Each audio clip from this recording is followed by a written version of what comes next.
ओम नमः शिवाय।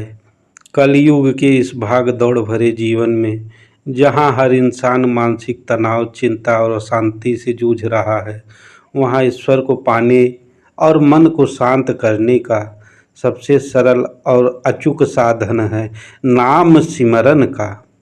हम सब जानते हैं कि भगवान शिव का नाम जपने से ही सारे कष्ट दूर हो जाते हैं, लेकिन क्या आप जानते हैं कि महादेव का नाम केवल मुंह से बोलने या मन में जपने से भी कई गुना अधिक शक्तिशाली होता है।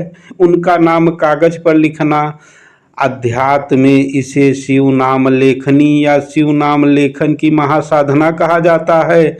आज के इस वीडियो में हम जानेंगे कि मात्र 5 मिनट रोज शिव नाम लिखने से जीवन में क्या चमत्कारिक बदलाव आ सकते हैं और इसे लिखने की बिल्कुल सही और प्रमाणिक विधि क्या है। हिंदू शास्त्रों और पुराणों में नाम लेखन को एक महायज्ञ के समान माना गया है।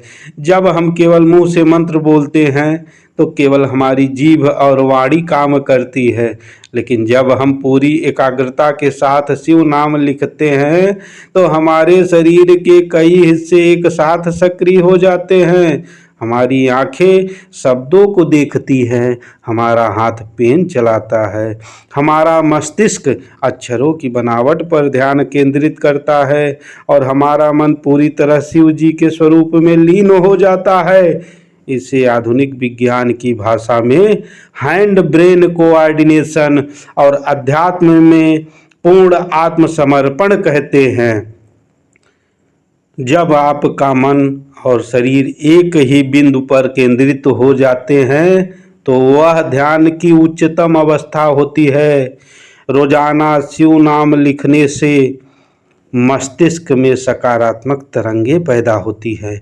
इससे पुराना तनाव, एग्जाइटी और डिप्रेशन दूर होता है, एकाग्रता बढ़ती है, याददाश्त मजबूत होती है और कुंडली में बैठे राहु, केतु या शनि जैसे उग्र ग्रहों के दोष स्वतः ही शांत होने लगते हैं। शिव नाम लेखनी की साधना इतनी सरल है कि इसे घर का कोई भी सदस्य कर सकता हो, चाहे वह बच्चा हो या बुजुर्ग हो। लेकिन इसका पूरा लाभ उठाने के लिए कुछ विशेष नियमों का पालन करना जरूरी है। जैसे कि पहला नियम है एक विशेष पुस्तिका। इस साधना के लिए आप बाजार से एक नई साफ सुथरी डायरी या नोटबुक लाएं।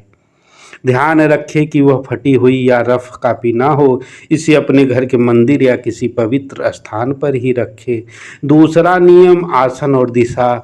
जब भी नाम लिखने बैठे स्वच्छ वस्त्र पहनकर पूर्व या उत्तर की दिशा की ओर मुख करके बैठे। जमीन पर एक आसन अवश्य बिछाए। तीसरा नियम स्याही का चयन। शिव नाम लिखने के लिए लाल या नीले रंग की स्याही का सबसे उत्तम और शुभ माना जाता है। यदि आप और अधिक गहराई में जाना चाहते हैं तो लकड़ी की कलम से अष्टगंध, चंदन या कुमकुम की स्याही बनाकर भी लिख सकते हैं। चौथा नियम मंत्र का चुनाव। आप अपनी इच्छा अनुसार ओम नमः शिवाय, शिवाय नमः या केवल 2 अक्षर का पवित्र शब्द शिव लिख सकते हैं जो मेरे द्वारा लिखा जा रहा है। पांचवा और सबसे महत्वपूर्ण नियम मौन साधना। मौन साधना। जब तक आप नाम लिख रहे हैं पूरी तरह मौन रहे, ना किसी से बात करें, ना ही मोबाइल फोन को छुए। अपना पूरा ध्यान हर एक अक्षर को सुंदर और साफ बनाने में लगा दे। अब बात करते हैं संकल्प और संख्या की। आप रोजाना अपनी सुविधा के अनुसार 21, 51, 108, 1008 बार शिव नाम लिखने का संकल्प ले सकते हैं। ये आपकी इच्छा शक्ति पर निर्भर करता है। यदि शुरुआत करना है तो आज से ही शुरुआत कीजिए, अभी से ही शुरुआत कीजिए। शिव नाम को लिखना चालू कीजिए। शिव नाम का ध्यान